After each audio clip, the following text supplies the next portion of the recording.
Excise കമ്മീഷണറുടെ മധ്യമേഖലാ squad അംഗം MK കൃഷ്ണപ്രസാദിന് ലഭിച്ച രഹസ്യവിവരത്തിന്റെ അടിസ്ഥാനത്തിൽ പട്ടിക്കാട് നിന്നും 2 വണ്ടികളിൽ നിന്നായി 1600 ലിറ്റർ സ്പിരിറ്റാണ് പിടികൂടിയത്. തമിഴ്നാട്ടിൽ വ്യാജ മദ്യ ദുരന്തമുണ്ടായതിന്റെ പശ്ചാത്തലത്തിൽ തമിഴ്നാട്ടിൽ ശേഖരിച്ചു വെച്ചിരുന്ന സ്പിരിറ്റ് മുഴുവനും കേരളത്തിലേക്ക് കടത്തുന്നതിന് സാധ്യതയുണ്ടെന്ന് മനസ്സിലാക്കിയായിരുന്നു എക്സൈസിന്റെ പരിശോധന.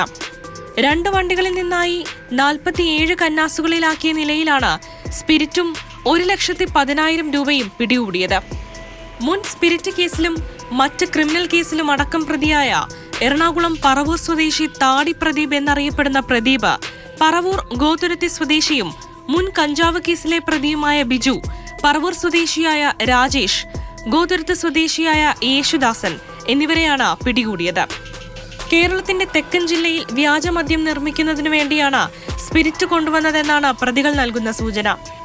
പ്രതികളെ തൃശൂർ ജില്ലാ അസിസ്റ്റന്റ് എക്സൈസ് കമ്മീഷണർ സതീഷ് കുമാറിന്റെ നേതൃത്വത്തിൽ ചോദ്യം ചെയ്തു വരികയാണ്. കേസുമായി ബന്ധപ്പെട്ട കൂടുതൽ പ്രതികളെ ഉടൻ പിടികൂടുമെന്ന് എക്സൈസ് അറിയിച്ചു. പിടിച്ചെടുത്ത സ്പിരിറ്റ് 7 ലക്ഷം രൂപ വില വരുന്നതാണ്.